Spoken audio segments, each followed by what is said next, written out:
Perfecto, vemos su presentación correctamente. Adelante, ingeniero. Perfecto, muy bien. Ok, muy bien. Pues buenas tardes nuevamente a todos y bienvenidos. Muchísimas gracias por estar nuevamente en este módulo 3, que ya será el último.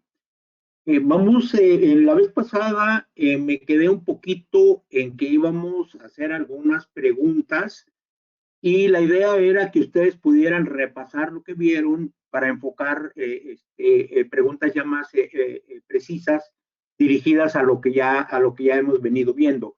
He notado que de repente me hacen algunas preguntas que están fuera en este caso, de los módulos de otro tipo. No importa, podemos dar respuesta en la medida de lo posible. Pero bueno, vamos a dar entrada. Si tienen alguna pregunta antes de iniciar del módulo 2, del módulo pasado, podríamos en este momento hacer algunas preguntas.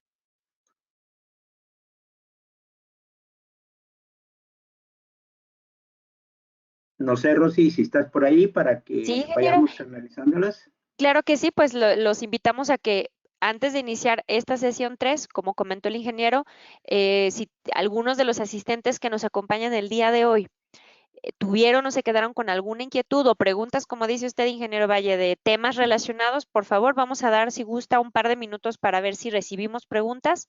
Ya nos están saludando, saludamos a todos. Si quiere, pues le canalizo a algunos para que también usted los salude, ingeniero. Perfecto.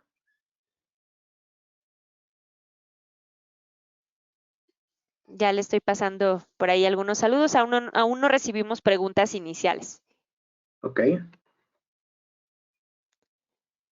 Muchísimos saludos a todos. Ya empiezan a escribirnos, pues más que nada saludos.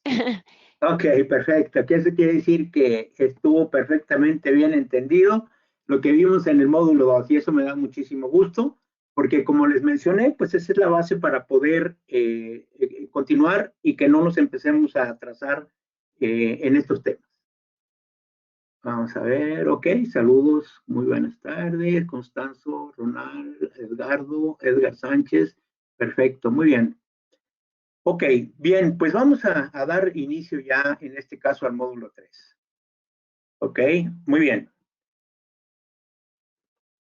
Si recuerdan, la vez pasada estuvimos viendo aspectos ya de temperatura en el primer módulo, vimos aspectos también de presión y en el segundo módulo vimos ya la relación que había entre la presión y la temperatura, utilizamos nuestra regla de refrigerantes y finalmente terminamos de ver calor, en donde allí pues terminamos haciendo un ejercicio de cómo determinar la carga térmica, en este caso exclusivamente del producto.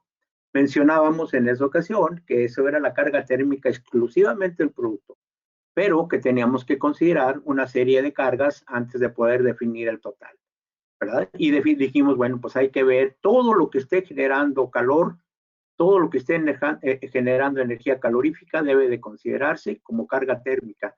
¿Ok? Muy bien. En el módulo 3, y es el último, vamos a ver ya pues lo que es el sistema de refrigeración en sí mismo.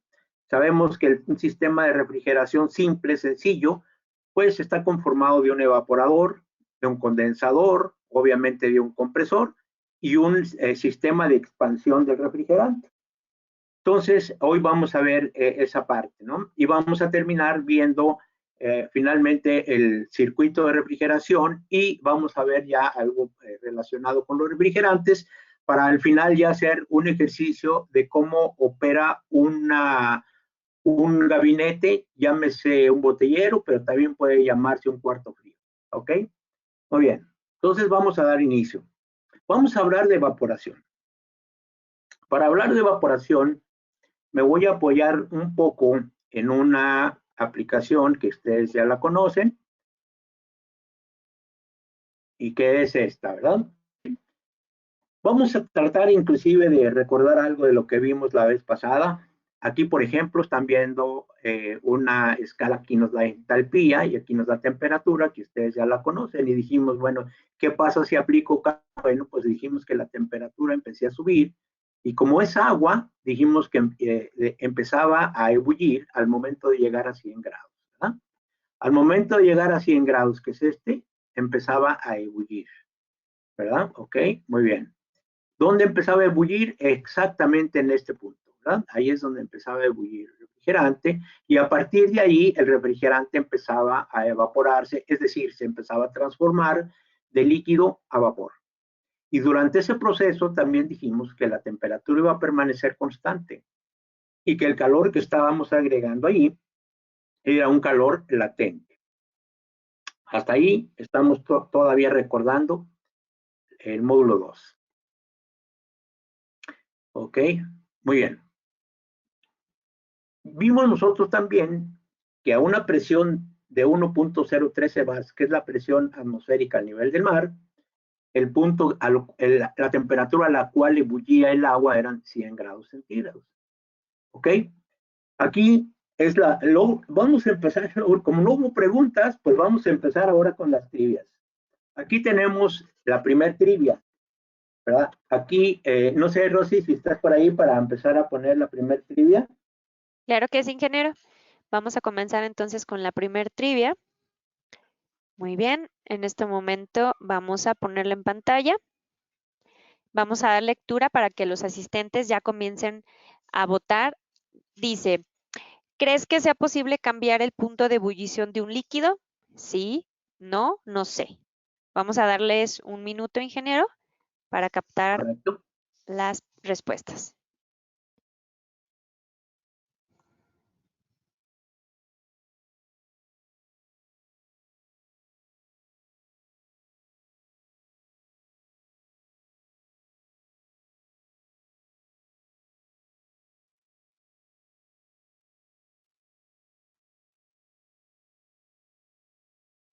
Estamos recibiendo bastantes votos.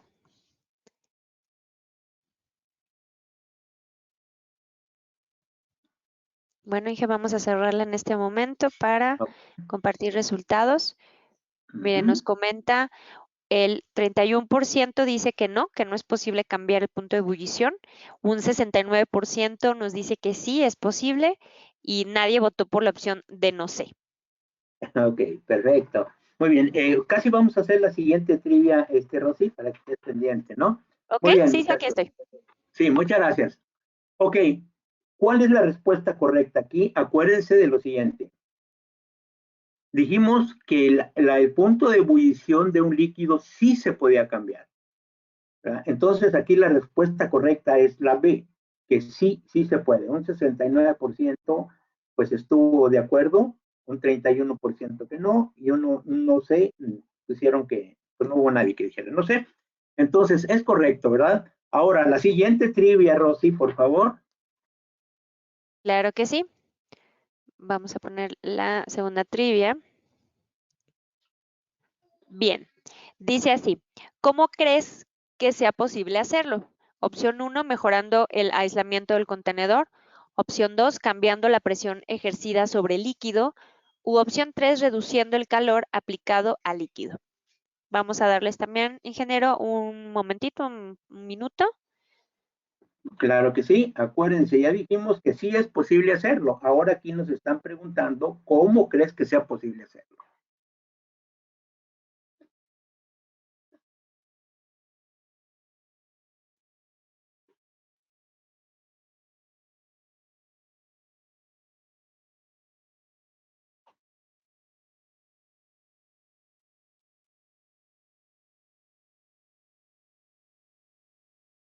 Perfecto, ingeniero, vamos a cerrar la encuesta y compartir resultados. Bien, pues mire, el 5% nos dice que mejorando el aislamiento del contenedor, el 83% nos indica que cambiando la presión ejercida sobre el líquido y el 13% reduciendo el calor aplicado al líquido. Perfecto, muy bien. Aquí en este caso la respuesta correcta es la B. ¿Cómo podemos hacerlo? Cambiando la presión que estamos ejerciendo sobre el líquido. Acuérdense que existe siempre una relación presión-temperatura. A mayor presión, mayor temperatura de evaporación. A menor presión, menor temperatura de evaporación. No se les olvide, son principios básicos, completamente básicos, ¿verdad? Si ustedes quieren continuar teniendo una buena aceptación como buenos técnicos, tienen que, esto es fundamental, es la base, es el principio, esto no puede olvidárseles jamás, ¿ok? Muy bien, entonces sí es cambiando la presión ejercida sobre el líquido como lo podemos hacer, ¿verdad? Ok, es correcto. Muy bien. Ojo aquí tenemos un recipiente, en el interior tenemos agua, ¿verdad? Estamos aplicándole calor al recipiente, ¿correcto? Vamos a ver qué es lo que sucede con la presión y qué es lo que sucede con la temperatura al momento de que vamos a cerrar esta llave. Al momento de que cerremos esta llave, ¿verdad? Se espera que la presión aquí debería de incrementarse. Y de acuerdo a lo que hemos venido comentando, si se incrementa la presión aquí, entonces se me va a incrementar también la temperatura de evaporación. ¿Ok? Vamos a ver si es cierto. Vamos a cerrarle un poquito la válvula. Ahí está. Cerramos la válvula, en este caso ya está completamente cerrada, ¿verdad? La presión llega a 24 bars y la temperatura de ebullición del agua en este caso es 221.8 grados centígrados. Aquí un punto interesante que debemos de ver es de que si yo quiero incrementar mucho más esta presión, la temperatura de ebullición ya no se va a mover, ya no se va a alterar. Esta es la máxima temperatura de ebullición a la cual puede llegar el agua. En este caso está el agua a una presión de 24 bares. Por más que subamos la presión, esto se va a mantener. ¿Qué quiere decir esto? ¿Verdad? Que esto es el punto crítico del agua. Todos los refrigerantes tienen un punto crítico y ese punto crítico también es diferente. ¿Por qué? Porque su composición química y su comportamiento termodinámico son diferentes en cada uno de los diferentes refrigerantes o líquidos. ¿Ok? Muy bien. Aquí vamos a poner la trivia número 3. Perfecto, ingeniero. Vamos a ponerla. Vamos a la tercera trivia. La pregunta dice así: ¿qué sucede con el punto de ebullición si incrementamos la presión sobre la superficie del líquido? ¿Nada, disminuye o aumenta? Vamos a dar un tiempo, ingeniero, para que nuestros asistentes voten. Correcto.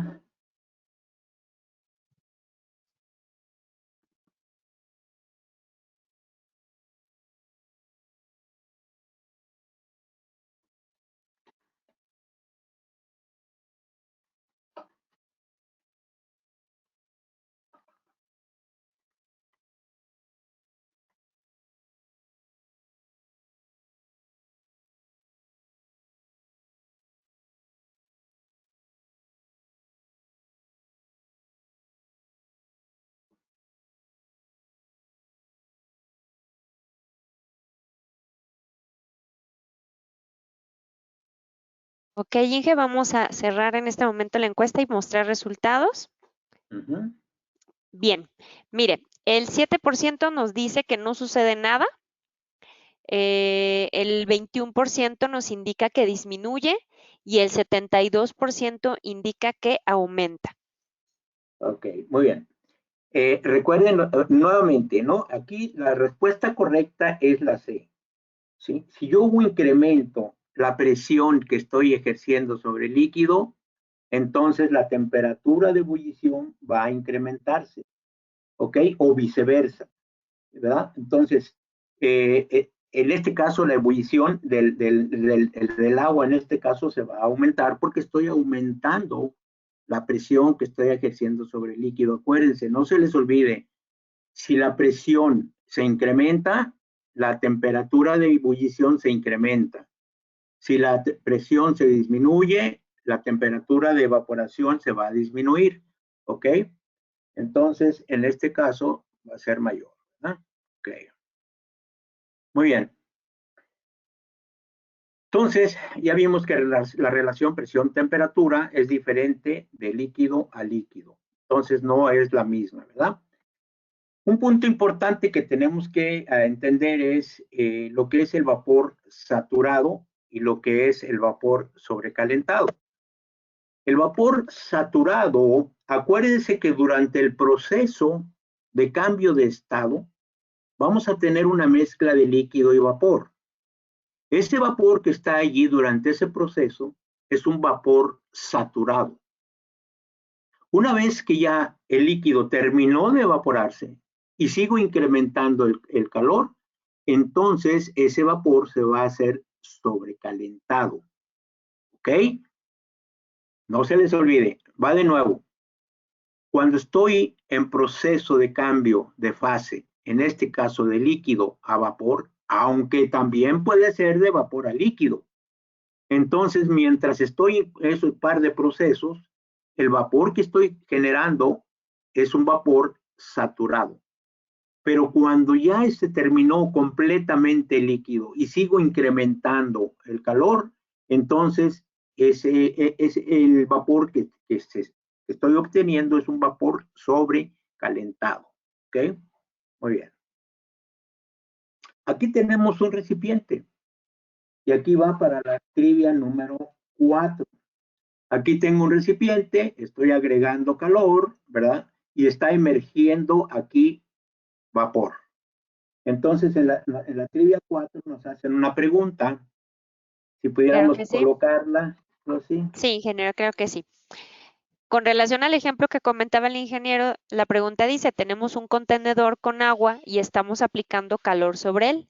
¿El calor que está fluyendo es sobrecalentado o saturado? Vamos a dar tiempo para que también contesten.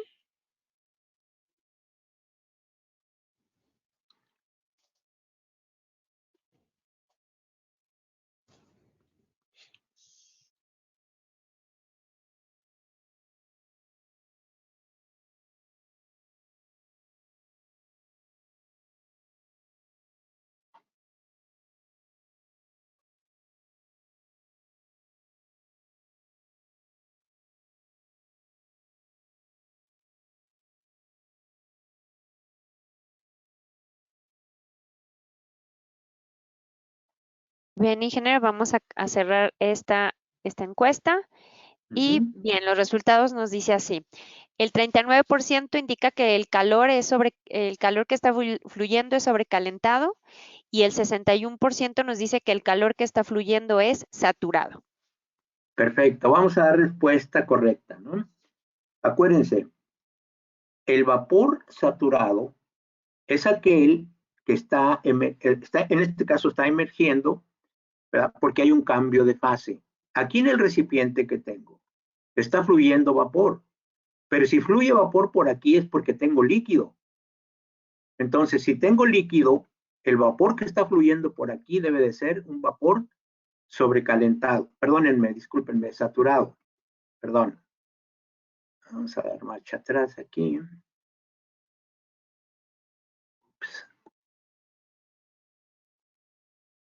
Ya se me complicó aquí la existencia. Vamos a ver. Ok. A ver, vamos para atrás. Ok. Una disculpa, el error de dedo. Es un vapor saturado porque mientras fluye aquí, acuérdense, esto está en la atmósfera completamente. En el momento que se acabe el líquido, entonces ya no va a fluir calor. ¿Qué quiere decir entonces? Que en este sistema que yo tengo aquí, jamás va a haber un vapor sobrecalentado. Nunca va a haber un vapor sobrecalentado.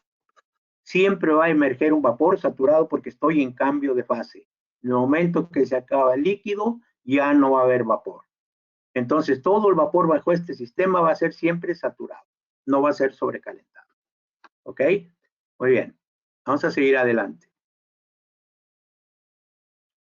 Muy bien.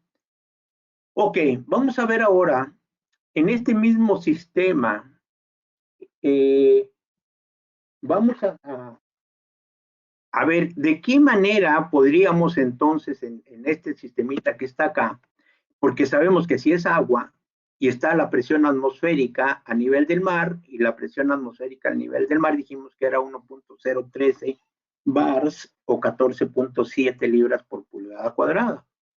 Entonces, si yo quiero disminuirle la temperatura de evaporación del agua que está aquí, la única manera en la que lo puedo hacer acuérdense cuál es, contéstense ustedes mismos. Si yo incremento la presión sobre el líquido, ¿qué va a pasar? En este caso, la temperatura de evaporación va a subir. Pero si yo disminuyo la presión ejercida sobre el líquido aquí, la temperatura a la que va a evaporar va a ser menor. Entonces, ¿cómo puedo hacer para disminuir la temperatura de evaporación aquí en este sistema? Disminuyendo la presión que tengo aquí. Pero como es la presión atmosférica, ¿cómo hago entonces? Bien, si ese es el caso, déjenme brincarme esto porque esto no viene al caso. En este caso, entonces, lo que tengo que hacer es colocar una bombilla. En este caso, es un compresor. En donde por aquí voy a succionar.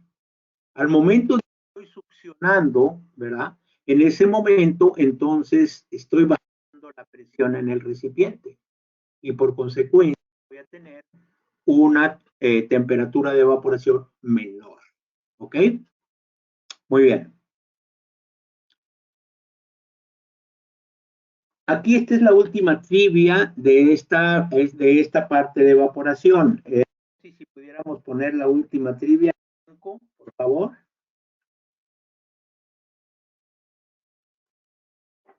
Claro que sí, ingeniero. Uh-huh. Vamos a la siguiente trivia.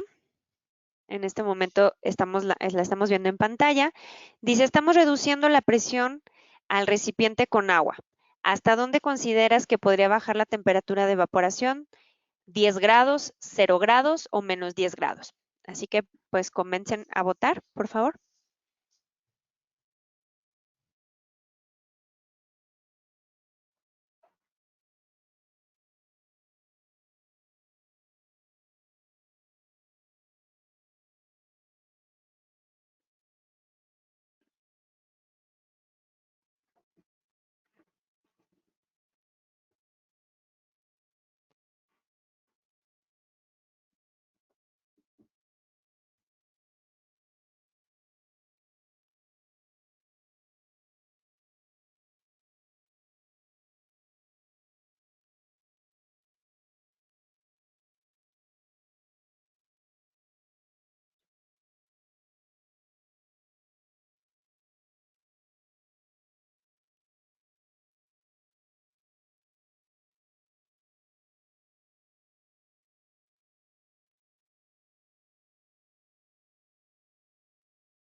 ¿Me escucha?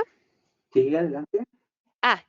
Ya dimos lectura a los resultados. No sé si nos escuchó. No, no los escucharon, sí, por favor.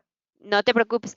Vamos a volver a dar los resultados. Comentaba que el 39% indicó que 10 grados centígrados, 43% 0 grados y el 18% votó por menos 10 grados, ingeniero. Ok, perfecto, muy bien. ¿Qué es lo que sucede en este sistema? Es agua. ¿Ok? Acuérdense que en sistemas de refrigeración estamos hablando exclusivamente de líquido y vapor.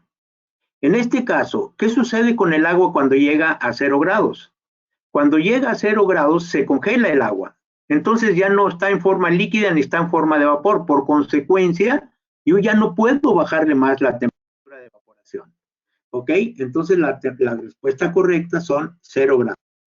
¿Ok? Muy bien. Vamos a ver qué es lo que sucede ahora. Vamos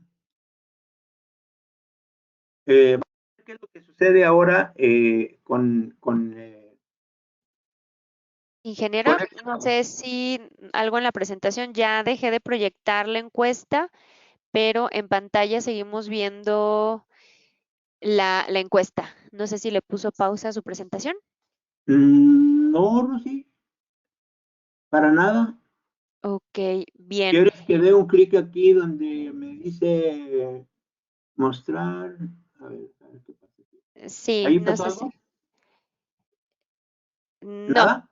no, Ok, vamos a hacer algo. Si quiere, póngale stop a su presentación en sharing. ok.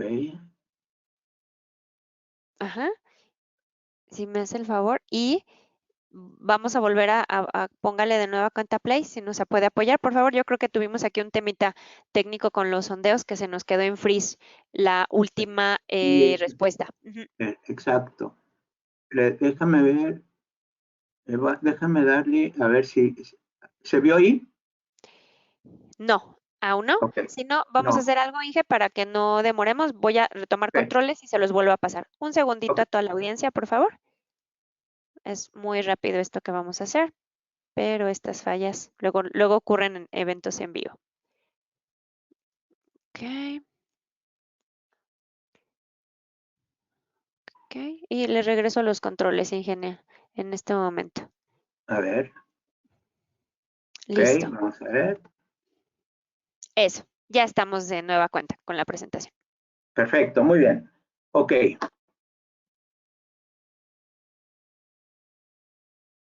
Muy bien, aquí estamos entonces nuevamente, ¿no? Entonces estábamos mencionando que para poder disminuir la temperatura de evaporación del agua que teníamos en el contenedor, necesitábamos disminuir la presión. Pero tendríamos que buscar cómo podríamos lograr esa parte. Y la manera en la que lo podemos lograr, pues es colocando una bomba en esta parte, en donde aquí yo voy a succionar. Al momento de succionar, entonces la presión va a disminuir. Al disminuir la presión, la temperatura a la que va a estar ebulliendo, en este caso el agua, pues va a ser, esto es suponiendo que podamos hacerlo con una bomba, ¿eh? Entonces va a disminuir la temperatura de evaporación, ¿ok?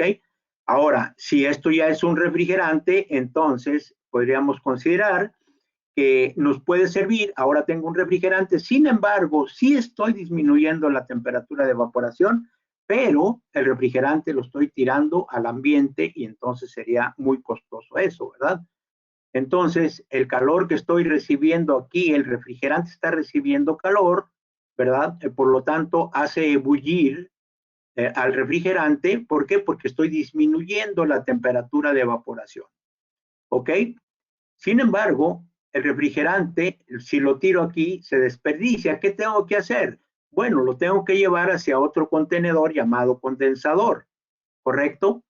Y ahora sí, aquí como pueden observar, tengo una válvula de expansión. Y entonces, si tengo una válvula de expansión aquí, entonces ahora sí puedo entender muy bien el sistema de refrigeración. ¿Ok?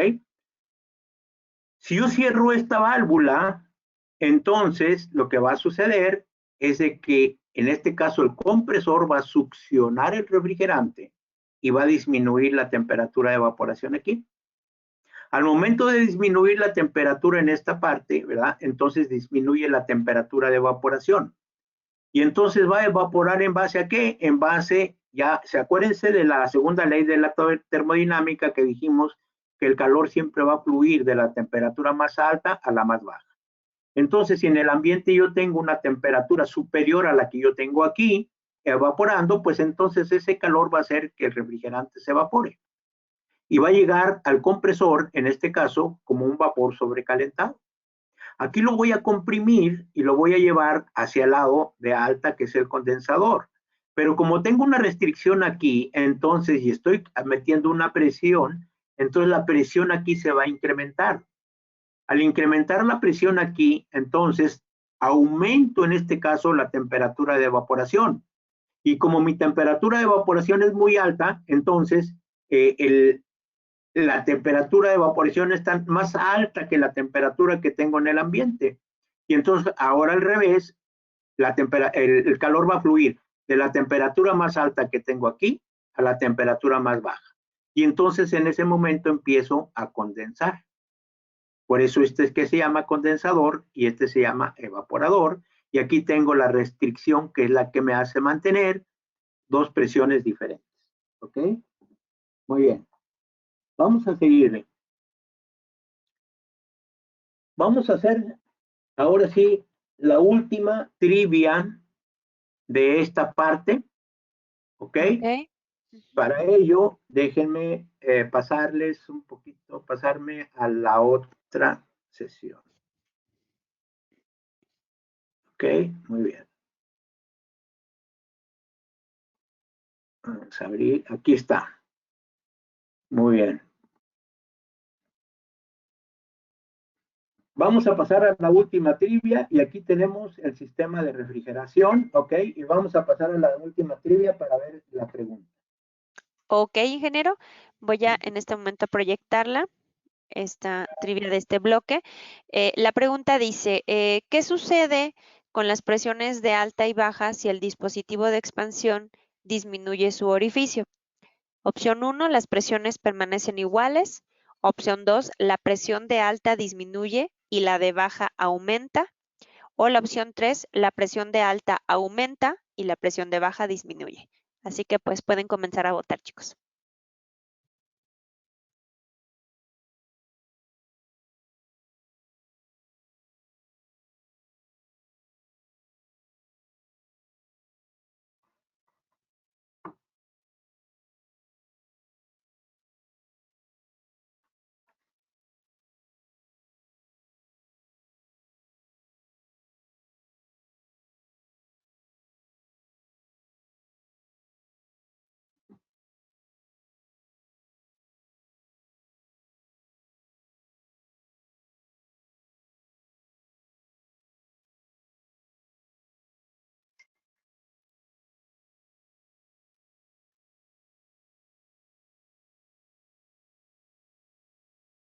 Ok, ingeniero, en este momento cerramos esta trivia y compartimos resultados. Mire, el 3% votó porque las presiones permanecen iguales, el 17% indica que la presión de alta disminuye y la de baja aumenta, y el 80% votó porque la presión de alta aumenta y la presión de baja disminuye. Ok, perfecto, muy bien. Vamos a dar respuesta a la trivia. Vamos a ver qué sucede. Aquí tengo yo el evaporador. Aquí estoy recibiendo calor, ¿verdad? Estoy absorbiendo calor, el refrigerante está absorbiendo calor, ¿verdad? Está hirviendo, por lo tanto, ¿verdad? Está llegando hacia el compresor como vapor sobrecalentado. Aquí baja, lo succiona y luego lo comprimo hacia el compresor. En el condensador la temperatura ya se incrementó. Si pueden observar, aquí tengo un bar y estoy evaporando a menos 26. Sin embargo, aquí llegué a 7 bars ya en el lado de descarga. Por lo tanto, estoy a 27 grados centígrados con un refrigerante 134.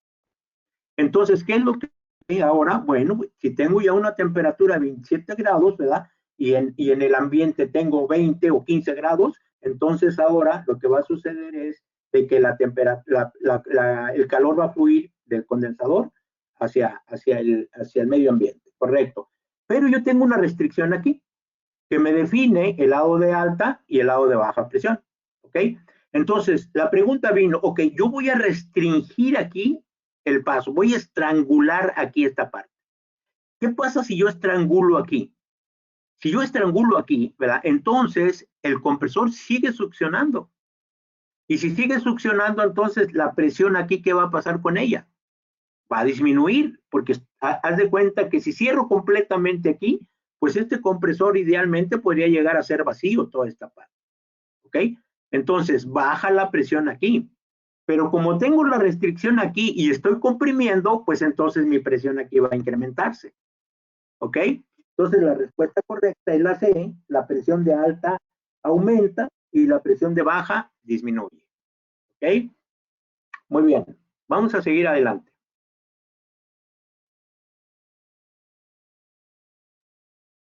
Vamos a ver ahora, ya vimos, vamos a ver los componentes. Vamos a ver los compresores. Aquí tenemos una serie de compresores, no son todos, ¿verdad? Son algunos de ellos que son utilizables en la refrigeración y el aire acondicionado. Compresor alternativo o reciprocante, que es este, un compresor scroll, un compresor de tornillo, un turbocompresor o un compresor rotativo. Puede haber más, ¿verdad? Por ejemplo, tenemos un semihermético que también puede funcionar en aire acondicionado o en refrigeración. Entonces, estos son algunos de ellos. Por tiempo, pues vamos a ver solamente el compresor alternativo o reciprocante, ¿verdad? Y bueno, obviamente nos vamos a referir a un compresor de Danfoss, que es un compresor maniobro, ¿verdad? De este tipo. Y pues vamos a explicar un poquito rápidamente cómo funciona un compresor. ¿Ok? Aquí ustedes pueden observar, esta parte es la laminación del extractor. Aquí pueden observar que hay una línea azul. ¿Qué quiere decir con esto? Que en esta parte hay refrigerante. Todo lo que ven como azul es un refrigerante en forma de vapor. ¿Ok? Y entonces, esta parte que ven aquí es el rotor, ¿verdad? Que está sujeto a este cigüeñal, ¿correcto? Y este cigüeñal a su vez, ¿verdad? Tiene una biela en esta parte y con un subpistón que es esta parte. Y esta biela pues está sostenida aquí y está sostenida acá. Se está sostenida en dos puntos. ¿Ok? Por lo tanto, esto va a estar haciendo así. ¿Verdad? Entonces, bajo, subo, bajo el pistón, lo subo. Al momento de que baja, abro la válvula de succión y cierro la válvula de descarga. Al momento que comprimo, cierro la válvula de succión y abro la de descarga y descargo todo. Esta parte que ven aquí es la parte, la descarga. Muy bien. Este es el cigüeñal entonces. ¿De acuerdo? Aquí tengo el pistón, aquí tengo mi motor. Al momento de que energizo el estator, genera un campo magnético que hace girar a este rotor y por consecuencia genera el movimiento reciprocante en mi compresor. En la parte inferior tengo aceite. Todo esto que se ve en amarillo es aceite que empieza a fluir a través de un pequeño barreno en esta parte para lubricar todas las partes en movimiento. ¿Correcto? Aquí lo interesante de este compresor, como pueden observar algunos de ustedes si ya han visto compresores, es de que está invertido, es decir, el motor está en la parte superior. Regularmente los compresores fraccionarios lo tienen abajo, o regularmente los compresores tienen el motor abajo y en la parte superior tienen el pistón. En este caso está invertido, tiene su razón de ser. ¿Ok? Estos compresores Manioro fueron diseñados como bombas de calor, es decir, una bomba de calor tiene una presión de succión extremadamente alta.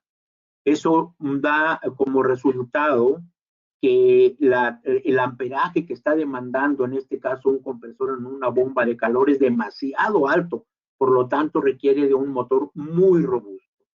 ¿Ok? Muy bien. Una vez que ya platicamos cómo está el compresor, ¿verdad? Vamos a ver algunas de las características rápidamente, ¿no? Una de las características muy importantes es de que tiene el protector térmico, que es el que protege al motor, en este caso, ante altas temperaturas, lo tiene pegado perfectamente bien en el devanado. ¿Por qué? Porque el que se caliente es el devanado. Por lo tanto, se debe de proteger con un protector térmico, ¿verdad? ¿Ok? El aislamiento de las bobinas es tipo F. Ahorita vamos a ver qué quiere decir eso. Es altamente resistente a las altas temperaturas. Y la succión, fíjense qué interesante, la succión la va a hacer por la parte superior. ¿Qué quiere decir esto? Que el refrigerante que entra en esta parte va a ayudar a enfriar el motor. Por consecuencia, le va a ayudar completamente a mantener el motor muy frío. Acuérdense que en un compresor, lo primero que falla, ¿verdad? Es el motor. O bueno, en la gran cantidad de las veces, no en todos los casos, pero en la gran mayoría de las veces, el motor es el que sufre. ¿Por qué? Por altas temperaturas o por problemas químicos.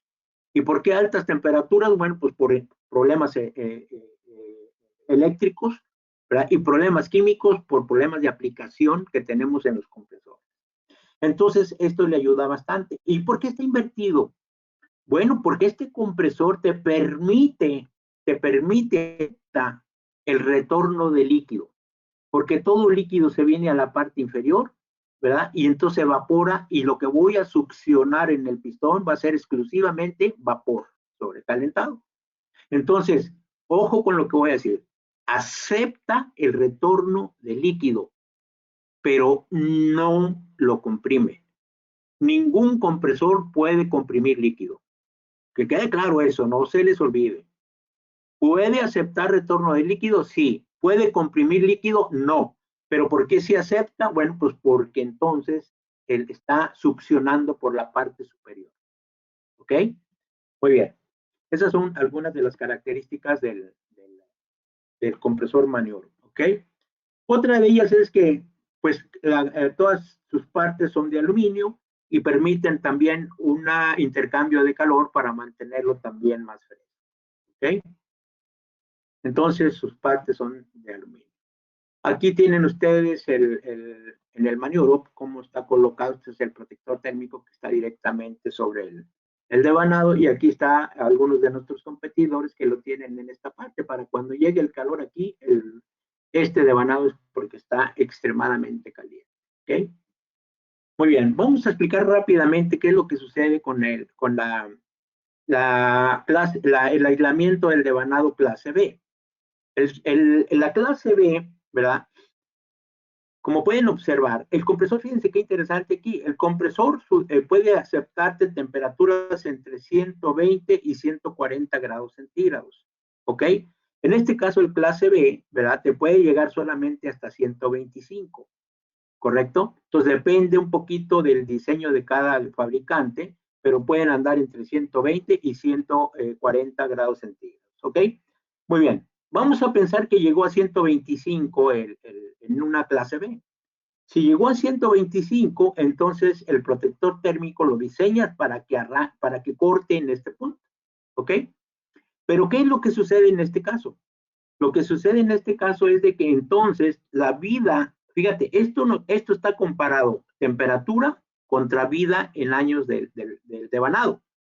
En este caso, si llegas hasta esta temperatura, porque es la que va a estar, a la cual va a estar protegiendo el protector térmico, entonces si te vienes hacia acá vas a observar que vas a llegar pues por ahí de un par de años nada más la vida del compresor, si estuvieras siempre trabajando aquí, ¿verdad? Como regularmente trabajas por aquí, bueno, pues vas a andar hablando de que esta clase B te pudiera andar ayudando a estar trabajando hasta 10 años. ¿Verdad? Pero si vas a estar trabajando aquí, pues te va a durar 2 años, ¿ok? Muy bien, vamos a ver qué pasa con la clase F, que es el tipo de devanado que tiene un compresor maniobro de Danfoss, ¿ok? Aquí el tema es este, ¿ok? Fíjense, el primer punto es que el protector térmico protege aquí, no protege acá, protege aquí en esta parte. Si yo protejo aquí en el clase B, ya dijimos que me va a durar 2 años. Pero si yo protejo aquí, me va a durar alrededor de 15 años. Entonces, esa es una de las grandes ventajas. Sin embargo, diría yo, oye, pero el clase B, ahora quiero protegerlo a 105, que es el equivalente a este. Entonces, si lo llevo a este punto, nomás me va a durar 6 años, en lo que aquí me va a durar 15. Es decir, que este devanado, ¿verdad?, te va a durar alrededor de 3 veces más que lo que te puede durar un clase B. O sea, es mucho más resistente. Realmente, señores, el devanado de un compresor maniobro solamente se puede quemar, yo estoy acá totalmente seguro, por problemas químicos. ¿Qué quiere decir eso? Que hiciste una mala aplicación, que dejaste ácidos en el interior, que no hiciste un buen vacío, que dejaste humedad, etcétera, ¿no? Entonces, por eso sí pudiera quemarse, pero por temperatura en el devanado, no. ¿Ok? Entonces, una de las grandes ventajas que tiene el maniobro. ¿Ok? Muy bien. Vamos a hacer otra tibia, Rosy, por favor, si eres tan amable. Vamos a preguntarle ahora a los muchachos que nos ayuden perdóname, no es una pregunta, discúlpenme, no es trivia, es pregunta. Aquí la pregunta para ustedes, muchachos, es mencionar 2 características del compresor Danfoss Maniobro. Obviamente que sobresalen, ¿verdad? 2 características que sobresalen.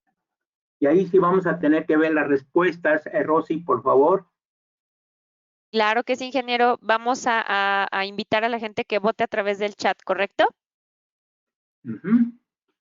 Entonces, vamos a contestar la pregunta que nos hace el ingeniero José Luis Ovalle y estamos pendientes de que nos comiencen a responder en el chat, por favor. Mencionar 2 características del compresor Danfoss Maneurope.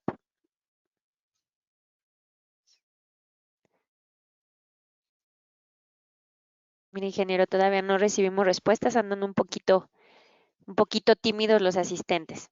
Así que con confianza, por favor, 2 características que nos puedan mencionar.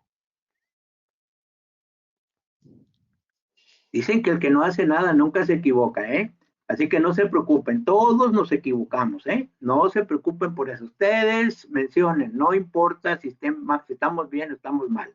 Es simple y sencillamente, bueno, pues para tratar de recordar algo, pero para eso estamos, para continuar con el aprendizaje. Así que Perfecto, empiezan a anímense. llegar. Ya nos empiezan a contestar, ingeniero. Ya le estamos canalizando las respuestas que nos hacen los asistentes. Ok, vamos a verlas. Ok, ok, aquí están, muy bien. Vamos a ver.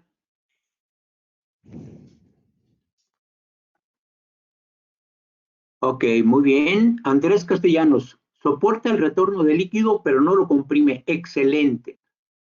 Sergio Alfonso Sánchez, soporta mayor temperatura el devanado. Perfecto. Muy bien. Marcelo Martos Marreros, uso de protector térmico tipo F con una duración aproximada de 15 años. No es el protector térmico, Marcelo, acuérdate. El protector térmico va colocado en el devanado para proteger ante cambios de temperatura bruscos o altos. ¿Ok? Muy bien. Martín Galdino tiene una vida de 15 años y trae un motor invertido, correcto, también es correcto. Y el motor invertido, acuérdense, es para que podamos aceptar el retorno del líquido, pero no lo va a comprimir, ¿ok? Leopoldo Humberto Herrera Huertas utiliza un protector térmico interno y su aislamiento es clase F. Perfecto, muy bien, Leopoldo. Excelente. Muy bien. Pues Hasta creo aquí que ya hemos no hubo. recibido. Así es, ingeniero. Hasta este momento son las respuestas que hemos recibido. Perfecto, vamos a seguir adelante entonces.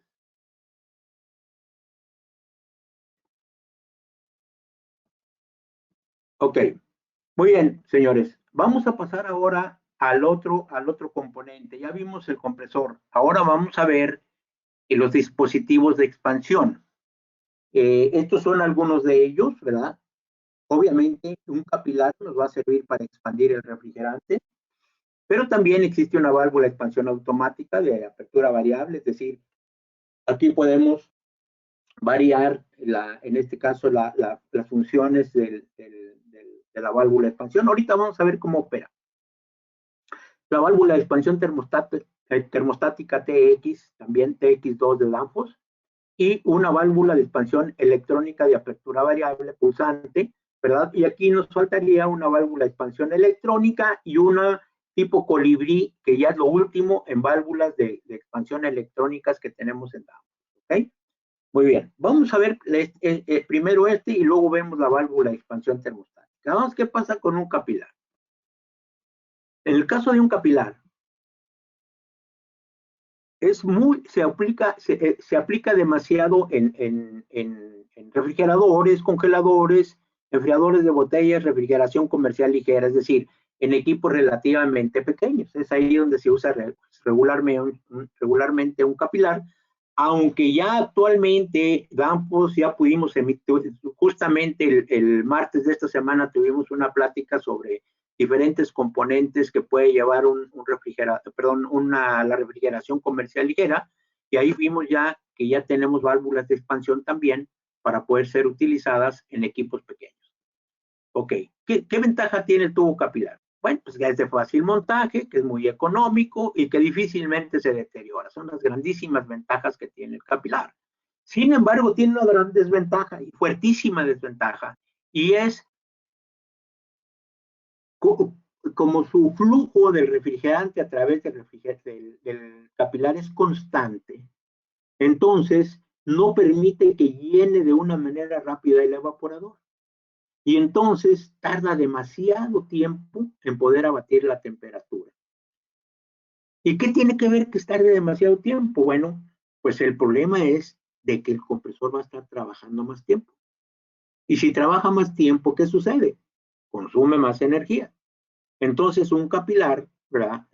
Sí, efectivamente tiene ventajas, como ya vimos. La gran desventaja es de que te lleva a pagar más energía por el consumo energético que va a tener tu sistema de refrigeración, ¿no? ¿Ok? Muy bien. Ahora vamos a una válvula de expansión termostática, ¿verdad? La válvula de expansión termostática nos permite el retorno del refrigerante al compresor en estado, al compresor, ojo, permite el retorno del refrigerante al compresor en estado gaseoso. Es decir, de alguna manera te protege para que no llegue el refrigerante en forma líquida hacia el compresor, ¿verdad? Y entonces el dispositivo regula el flujo del refrigerante hacia el evaporador. Y esto lo hace de acuerdo a la carga térmica. ¿Qué quiere decir eso? Que si la carga térmica es demasiado grande, entonces la válvula de expansión abre y permite el acceso de líquido hacia el evaporador para que en este caso haga rápidamente el abatimiento de la temperatura. A eso se refiere. Pero también el funcionamiento responde a la temperatura del refrigerante en estado gaseoso, a la salida del evaporador, es decir, si el sobrecalentamiento es muy grande, abre la válvula. Si el sobrecalentamiento del refrigerante es muy pequeño, la cierra. ¿Ok? Muy bien. Vamos a ver cómo funciona una válvula. Ya vimos cómo funciona un compresor. Vamos a ver cómo funciona una válvula de expansión, ¿no? Entonces, aquí pueden ver. Vamos a ver qué componentes tiene. Tiene un bulbo. Es un bulbo sensor, que es este. También tiene un capilar, que es este. ¿Ok? Tiene un elemento termostático que está en esta parte, ¿verdad? Que es hermética. Estos tres componentes conforman la parte hermética de la válvula de expansión termostática. ¿Por qué? Porque aquí en el interior tengo un refrigerante. Ese refrigerante viene, ¿verdad? En la medida en la que yo incremento la temperatura aquí, en esa medida genero una presión de refrigerante en esta parte. ¿Y esta parte qué es? Bueno, pues vamos a ver el resorte. Vamos a ver todos los componentes para poder explicar ya la membrana, ¿ok? Entonces, al haber una presión aquí del refrigerante, esta membrana que tú ves aquí, haz de cuenta que se flexiona en este sentido, así. Y entonces presiona este perno hacia abajo, ¿correcto? Y entonces impulsa esta aguja que tengo aquí, la impulsa hacia abajo. Y el refrigerante puede entrar por aquí. Porque el flujo del refrigerante viene así y luego hace esto, ¿ok? Y entonces entra el refrigerante. Pero eso es cuando el sobrecalentamiento es muy alto, es decir, que está una carga térmica demasiado alta que está haciendo que el sobrecalentamiento sea muy fuerte del refrigerante. Pero en la medida en que empieza a bajar la temperatura del producto, también la presión empieza a disminuir y entonces la temperatura que tengo aquí disminuye y la presión que yo tengo aquí en el capilar también va a disminuir. Y entonces la membrana tiende ahora a irse, en lugar de en este sentido, tiende a hacerse horizontal. Y entonces sube esta parte, sube la aguja y cierro. ¿Ok? Así es como funciona. Así de sencillo. Pero ¿qué es lo que se opone? Bueno, lo que se opone es este resorte que tengo aquí. Entre más brío tiene este resorte, entonces necesito más presión acá. En otras palabras, necesito más sobrecalentamiento. Quiere decir que con este tornillito, si yo lo quiero en el sentido de las manecillas del reloj, voy a dar más brío y por lo tanto necesito más temperatura aquí. En otras palabras, estoy dándole más sobrecalentamiento al sistema. ¿Ok? Muy bien. ¿Qué más tiene esto? Bueno, esta parte que ustedes ven aquí, esta parte, como es la hermética, en esta parte se hace con soldadura láser, que te permite un sello perfecto en esta parte. O sea, para que tengas tú una fuga aquí va a ser muy difícil. El capilar es de acero inoxidable, igual que el bulbo. Entonces, te permite un manejo muy severo y te ayuda a que no tengas fugas aquí, que son dos de las partes que regularmente tienen un problema en una válvula de expansión termostática. Tiene su cuerpo de válvula, está protegido, ya tiene un recubrimiento de cobre, ¿verdad? Y lo más interesante es de que tienes orificios. Tú puedes intercambiar el orificio para darle diferentes capacidades a la válvula de expansión, ¿ok? Muy bien. Vamos a hacer ahora otra trivia que ya, perdónenme, es una pregunta.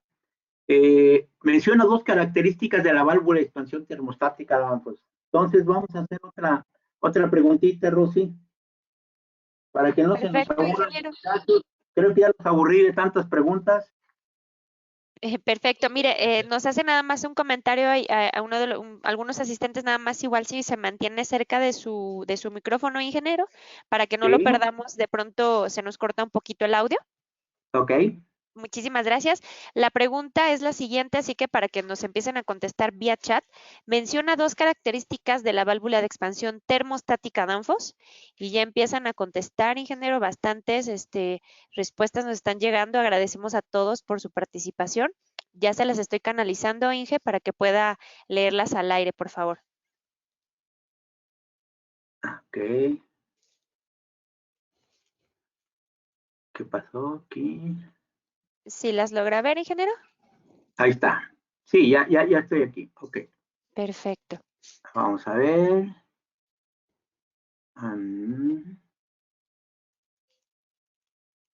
vamos a ver. Permite retorno migrante. Se puede. Ok. Muy bien. Cristian Bonilla dice: ¿se puede regular el resorte para regular su sobrecalentamiento? Sí, sí se puede. Definitivamente. Sergio Alfonso Sánchez regula la cantidad de refrigerante, correcto, sí lo regula, es correcto también. ¿Quién más? Nos dice Vladimir Rodríguez: sello soldado con láser, bulbo capilar de acero inoxidable y orificio intercambiable. Perfecto, Vladimir.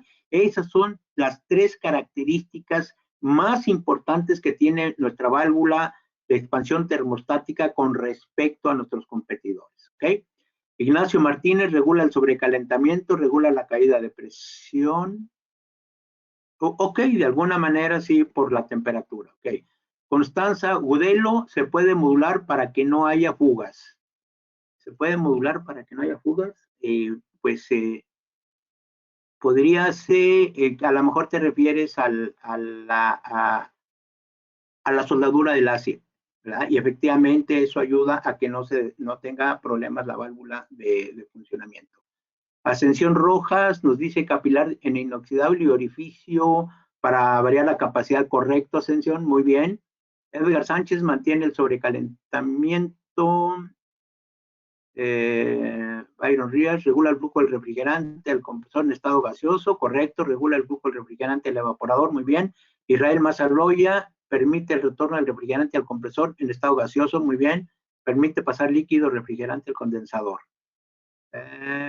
Bueno, no tanto, pero a ver.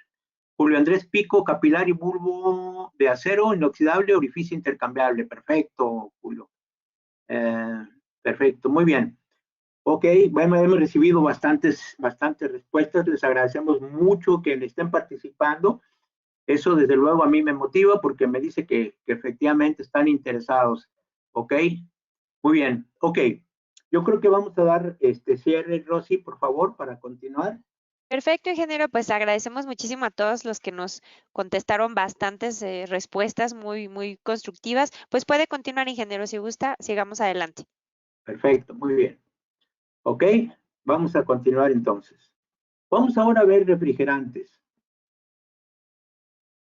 Ok, vamos a ver qué sucede con los refrigerantes. Es una composición química, por eso yo les hablaba que el problema realmente cuando se quema un motor de un compresor, más es químico que por eléctrico en el caso del compresor maniobro. No así en otro tipo de compresores que también las temperaturas hacen que el motor por corriente eléctrica también puedan variar.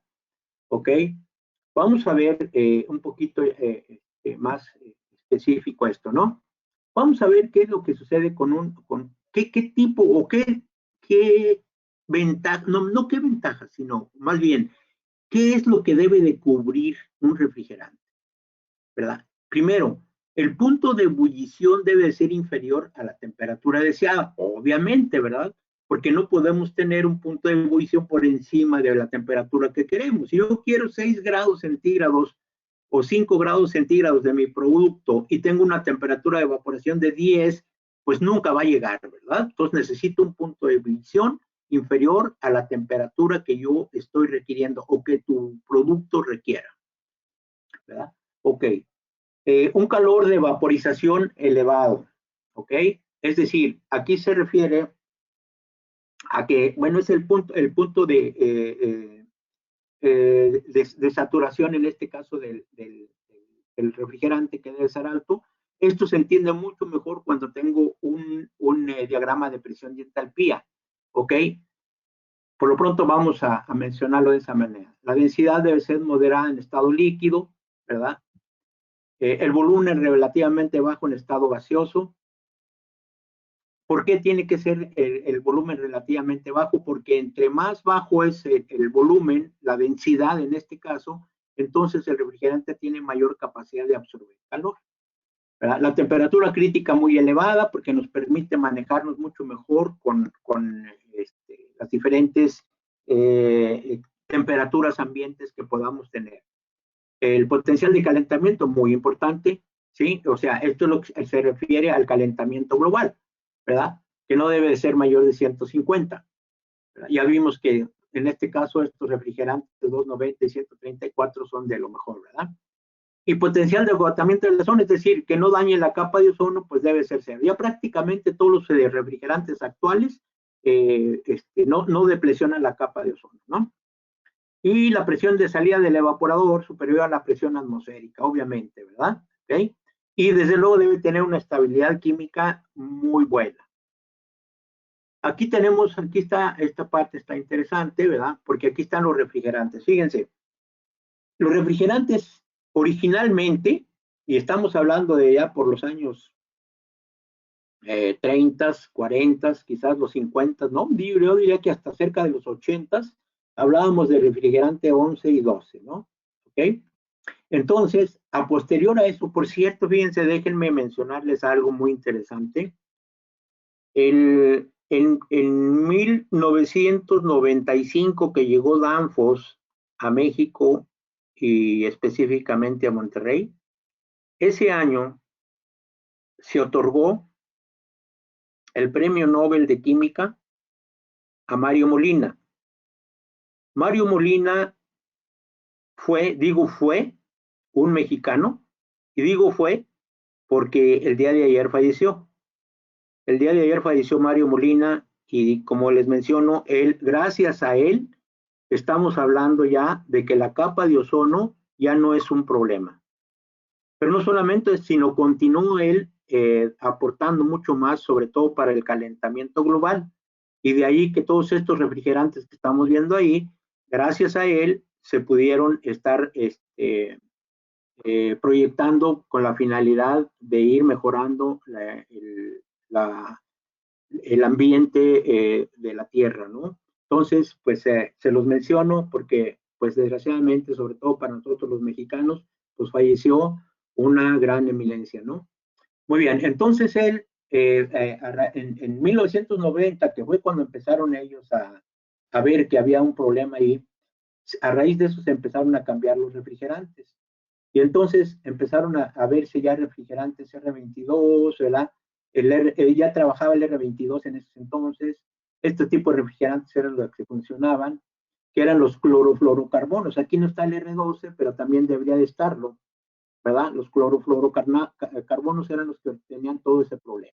De ahí pasaron, a raíz de eso, en los años 90 se pasaron a los hidrofluorocarbonos, en donde el más importante fue el 134A, que es el que ya conocemos, ¿verdad? Y las mezclas como el 404A, 507A, todas estas son mezclas, ¿verdad? Esto que ustedes ven aquí es lo que genera calentamiento global. Entre mayores este número, genera mayor calentamiento global, ¿no? ¿Ok? Entonces, si se fijan, todavía generan muchos problemas. No así en la capa de ozono, ¿ok? Y ya están saliendo los de abajo, ¿verdad? Que son como el 1, 2, 3, 4 YF, que ya prácticamente ya tiene una aportación al calentamiento global muy bajo, y de hecho ya hay más de estos, ¿no? Ya tenemos una serie, el R448, R449, que no los tengo aquí, por cierto, ¿verdad? Que debí de haberlos anotado, ¿no? Que son refrigerantes que ya están en esta fase. De hecho, ya estamos prácticamente en esta fase, ¿ok? Pero, fíjense, esto que ustedes ven aquí son los orígenes de origen natural, ¿verdad? ¿Cómo cuáles? El R290, que es propano, R600A, que es isobutano, ¿verdad? Entonces, estos refrigerantes son fluidos que son naturales y que no te generan ningún problema del calentamiento global. ¿Ok? Muy bien. O las mezclas como el R600A, R290 que ya vimos aquí, ¿verdad? El amoníaco también, el CO2 que no viene aquí tampoco, no lo coloqué, pero esos forman parte de origen natural. ¿Qué es lo que sucede con este, señores? El amoníaco y el CO2 no son nuevos. ¿Verdad? Esos se utilizaban inclusive en el siglo, ya no pasado, el antepasado. Fue con lo que originalmente se hacía la refrigeración, ¿verdad? Entonces estamos regresando nuevamente a los orígenes, ¿sí? Esto es lo mejor en refrigerantes. Muy bien, vamos a seguir adelante.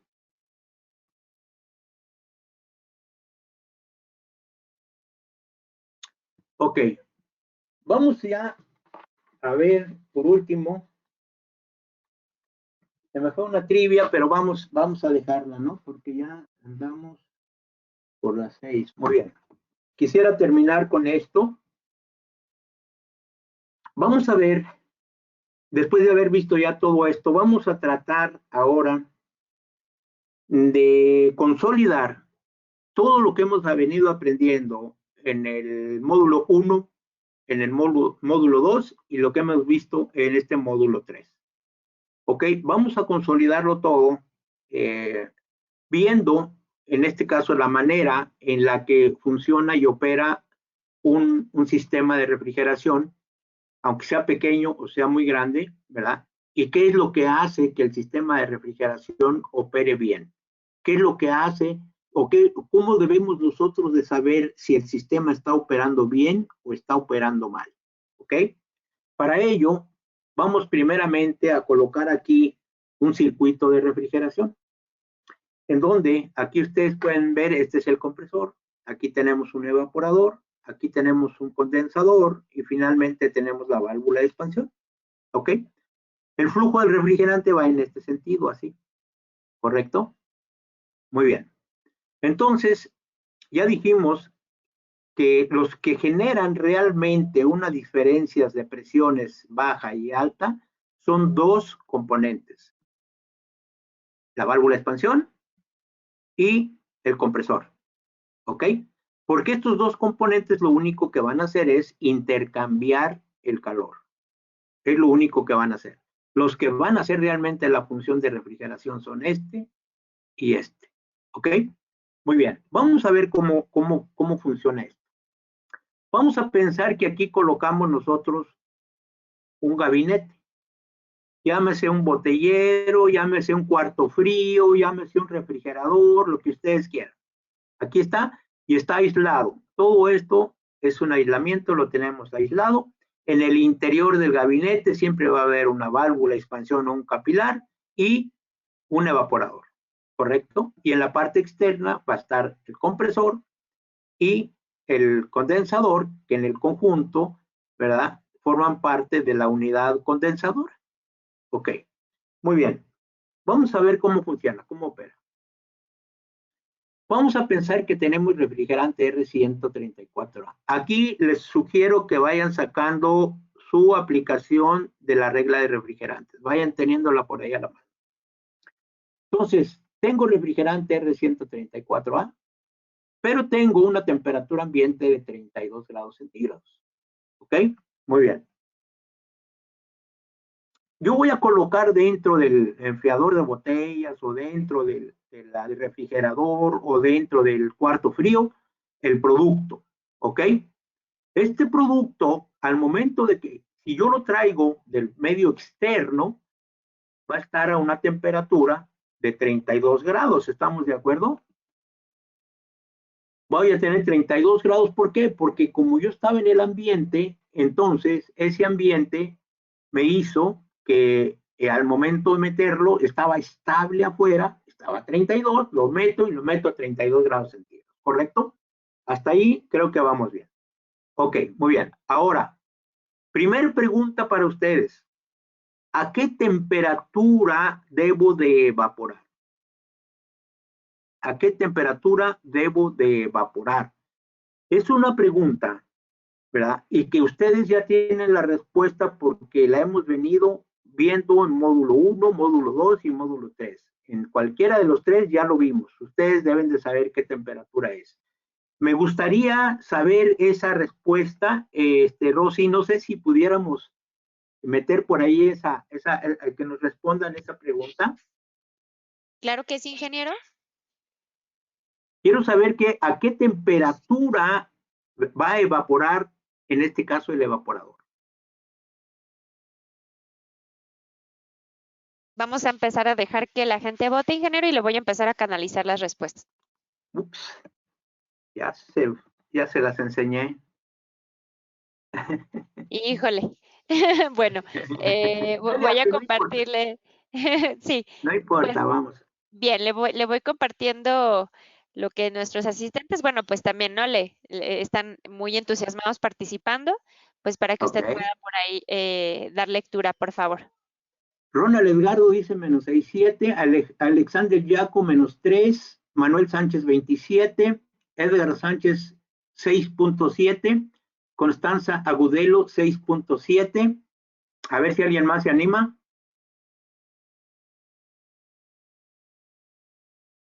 Les recuerdo que esto lo vimos y lo vimos bastante bien, ¿eh? Si ustedes repasaron o vieron nuevamente el video o en el material, inclusive si lo tienen ahí lo van a encontrar. Solamente 5 personas se han atrevido a colocar aquí un número.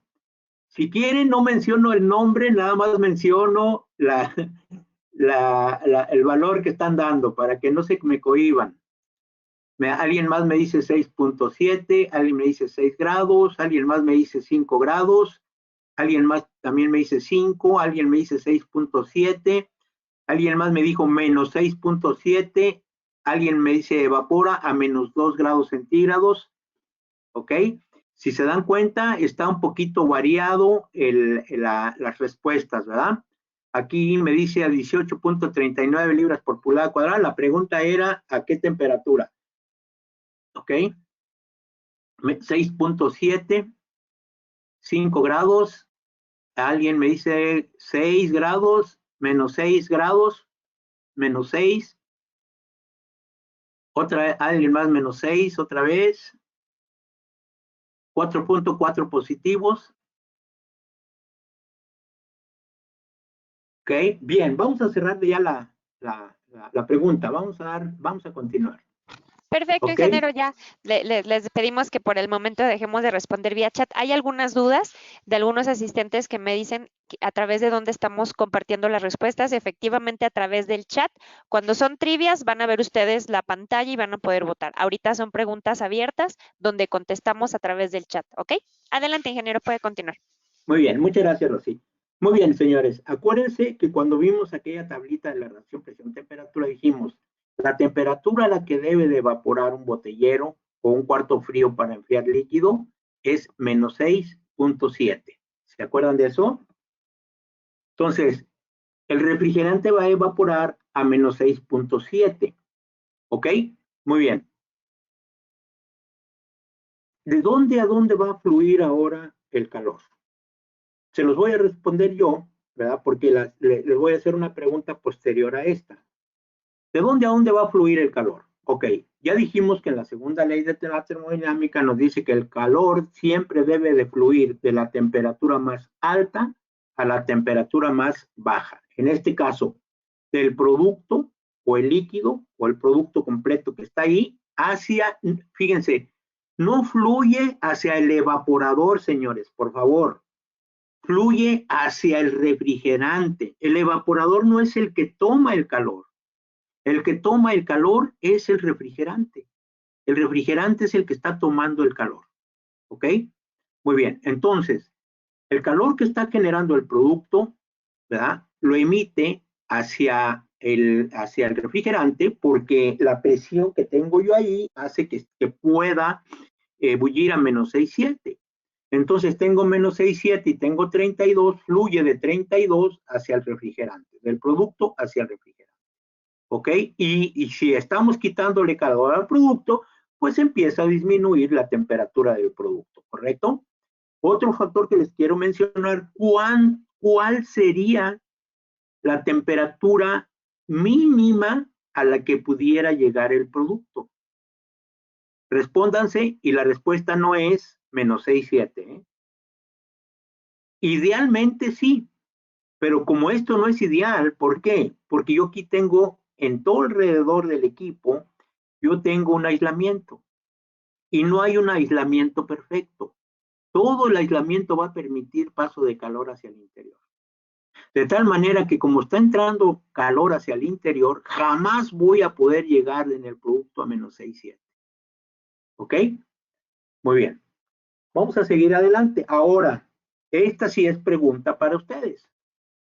Si yo estoy evaporando a menos 6, 7, quiero que me digan ahora qué presión debo de tener ahí. Es pregunta, ¿eh? Perfecto, vamos a estar pendientes del chat para comenzar a canalizarle las respuestas, ingeniero. Correcto. Así que adelante, esperamos que empiecen a contestar, chicos, por favor.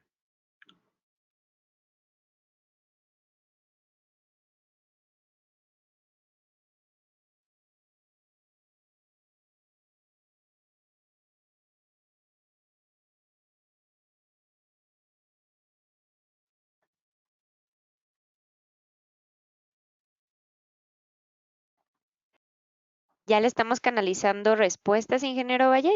Bastante Okay. participación de nuestros asistentes, la verdad. Les Okay. agradecemos bastante.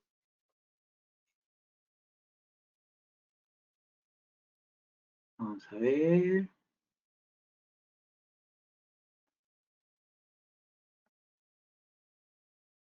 Ok. Aquí está. Muy bien. 18 libras por pulgada cuadrada, 18.39, 33.08 libras por pulgada cuadrada, 18, 18.39, 18.39 libras, 33 libras por pulgada cuadrada, 18.4, 18, 18, creo que en general, miren, a los que me están hablando de 32, ojo, seguramente ustedes están leyendo la presión absoluta. Acuérdense, lo que vamos a leer es la presión relativa. Cámbiale a la presión relativa, Renzo, y vas a ver cómo te va a dar 18.39. ¿Ok?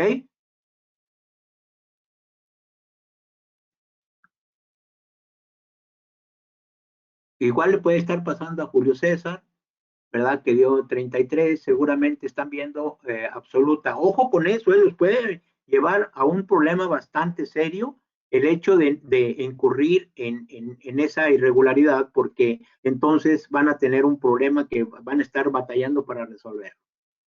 ¿Ok? Muy bien. Como que ya, ok, 18 grados, 18.39. Cristóbal, no son 18 grados, son 18 libras por pulgada cuadrada. ¿Ok? Ernesto Valdés 18, Byron Rivas 18.30, perfecto. Creo que en general todo el mundo está, la gran mayoría está acertando en el tipo de respuesta. Vamos a cerrar ahorita la respuesta, muchachos, y vamos a continuar. Cerramos las respuestas, Rosy. Excelente, ingeniero. Adelante, puede continuar. Gracias. Muy bien. Ok, entonces, 18 libras por pulgada cuadrada, ¿verdad? Muy bien. Esta pregunta que les voy a hacer ahora, no sé si se las hago o no, porque ya tengo este valor, pero ahora, ¿qué valor es aquí? Fíjense que me gustaría ver qué responden. Quiero ver si alguno de ustedes tiene el criterio para poder determinar esta presión. Vamos a hacer la pregunta. Ya tenemos esta presión. Ahora, ¿qué presión debo de tener aquí? ¿Ok? Vamos a hacer la pregunta, Rosy. A ver, ¿qué presión debo de tener en el lado de alta? Ya tengo el lado de baja, 18 libras por pulgada cuadrada. Ahora voy a ver en el lado de alta. Claro que sí, ingeniero. Pues vamos a esperar respuestas vía chat, por favor. Vamos a ver si logramos encontrar esta presión que usted está comentando.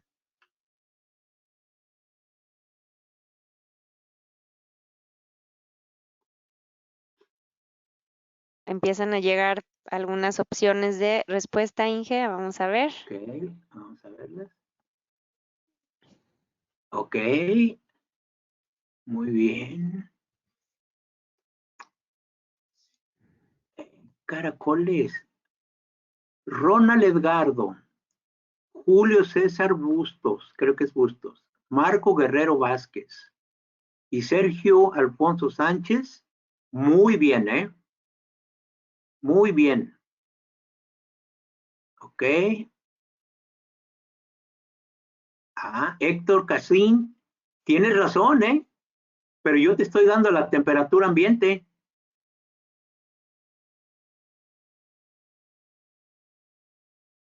Wilbert Ramón, 140, correcto.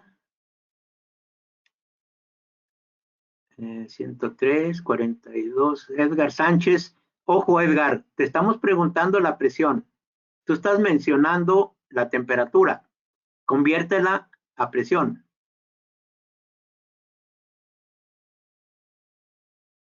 Alejandro Abreu, hazlo. O sea, me estás mencionando lo que va a ser, pero no me diste el valor. ¿Ok? Correcto. Muy bien. Fíjense que de acuerdo a las respuestas que usted me da mucho gusto porque veo que la gran mayoría de ustedes está ya muy metido en todo esto, ¿eh? O sea, me da muchísimo gusto. La gran mayoría, casi el 80%, están acertando en la respuesta, lo cual me da muchísimo gusto, ¿ok? Yo francamente pensé que no iba a tener una respuesta correcta y la verdad me han sorprendido. Los felicito, muchachos. Ok, vamos a cerrarla ya la pregunta y vamos a continuar. Perfecto, ingeniero. Por el momento ya dejemos de responder vía chat. Vamos a continuar con la capacitación. Muy bien, ok muchachos, entonces vamos a ver cuál es la temperatura que debo, perdón, la presión. Ok, muchos de ustedes lo observaron, ¿verdad? Regularmente la temperatura de condensación debe de estar por encima de la temperatura ambiente entre un 10 y un 12% por encima.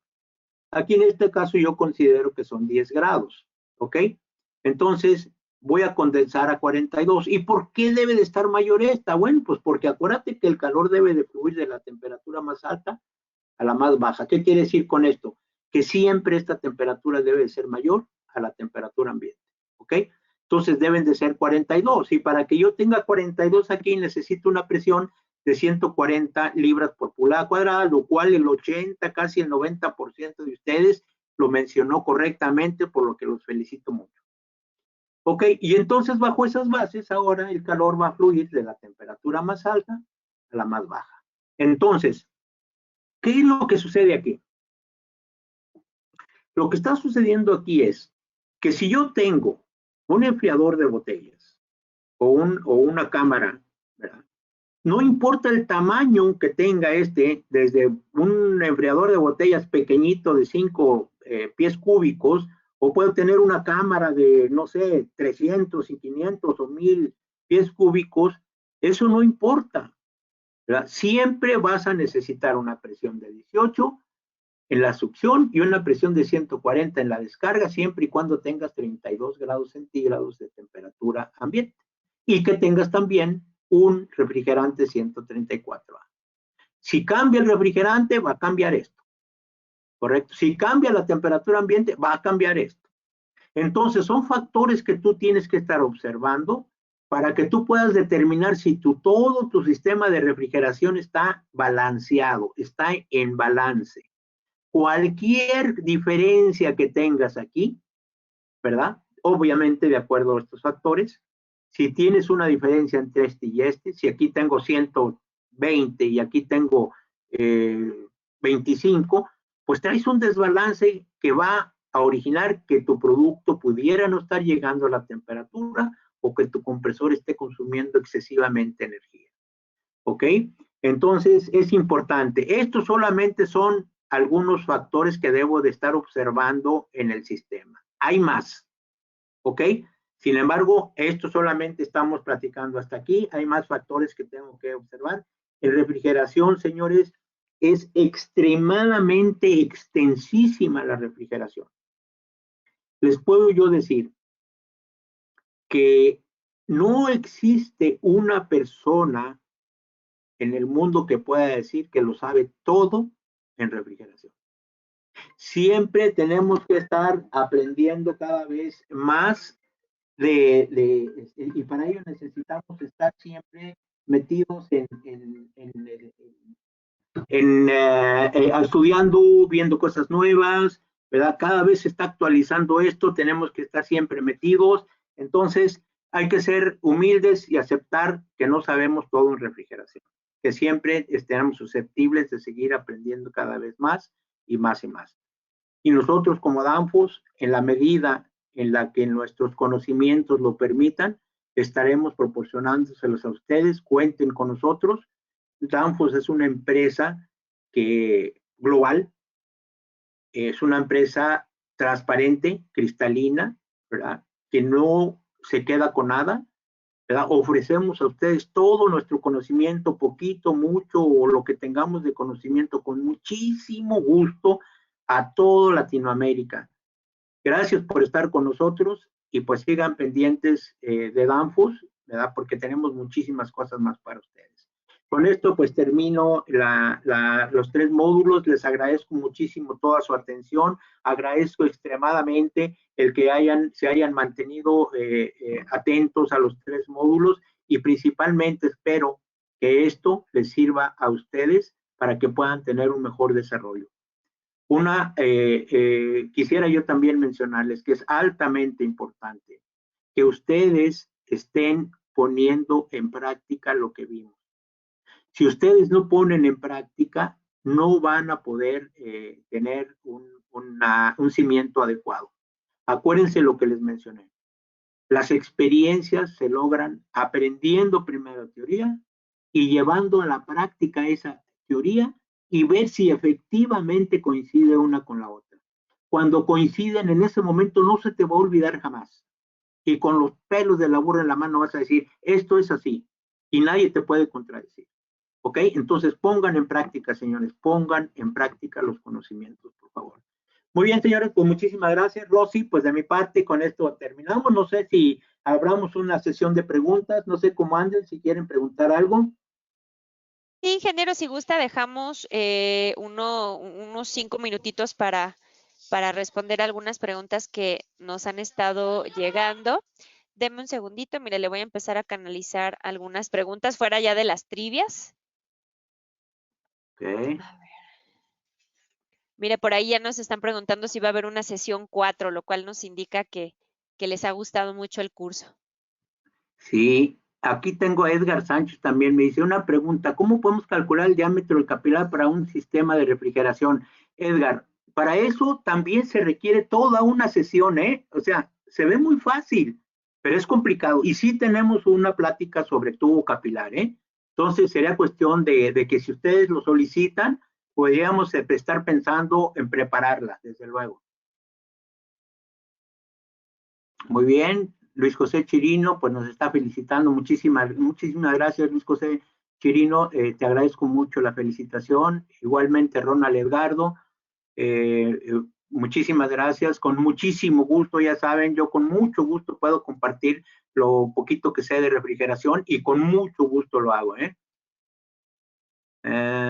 Aquí me dice Edison, ¿la humedad relativa se puede controlar en refrigeración? Sí, Edison, sí se puede controlar.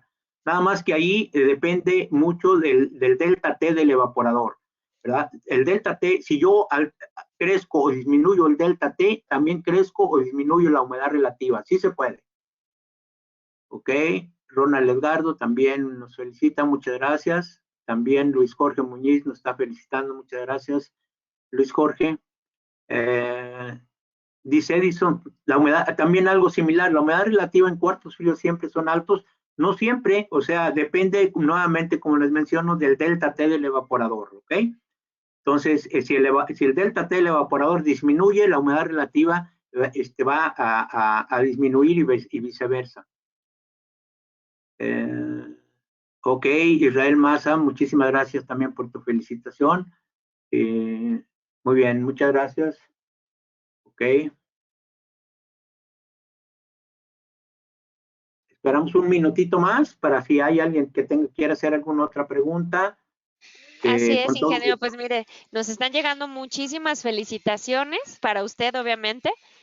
Nos preguntan, vamos a tomar muy en cuenta todas estas peticiones para generar más cursos de refrigeración básica y otros subtemas. Les agradecemos muchísimo. Ahí, anótenlo en la encuesta de satisfacción. Viene una pregunta de qué otros temas les gustarían. Ahí déjenos todas las propuestas e ideas que tengan y con todo gusto vamos a resolverlo. Mire, aquí nos llegó una pregunta, Inge, Sí. técnica, a ver si gusta darle lectura. De Alexander Yaco. Ok, dice, ¿los manómetros se afectan cuando los metros sobre el nivel del mar son elevados? Sí, Alexander, definitivamente. O sea, un manómetro está calibrado al nivel del mar. Si tú lo mueves hacia alturas, ¿verdad? Entonces la presión barométrica va disminuyendo y la aguja en lugar de estar en cero va a bajar de cero, ¿ok? Entonces tienes que recalibrarlo. O sea, pero sí se afecta. Y Luis Jorge Muñiz nos pregunta de la temperatura ambiente de 32 grados, ¿por qué le aumenta 10 grados centígrados? Ok, esto es una regla de dedo, Luis Jorge. ¿Por qué? Porque siempre debemos de estar por encima de la temperatura ambiente, si no, no va a haber intercambio de calor, ¿verdad? No podemos tirar el calor que estamos recogiendo del producto, no lo podemos tirar al ambiente a través del condensador, porque la temperatura siempre va, el calor siempre va a fluir de la temperatura más alta a la más baja. Entre mayor diferencia tengo de temperaturas, más rápido se hace la transferencia, ¿ok? Pero también eso obliga a otras circunstancias, mover presiones y entonces el sistema se empieza a desbalancear. Entonces, como regla de dedo es entre 10 y 12 grados, ¿ok?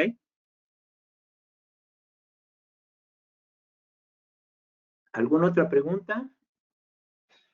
Pues creo que hasta aquí llegamos, ingeniero.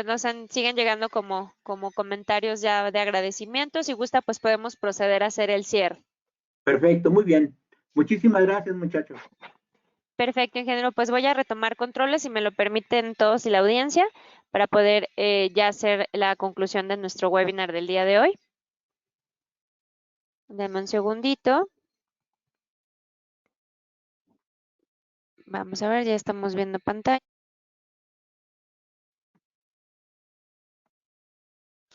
Ok.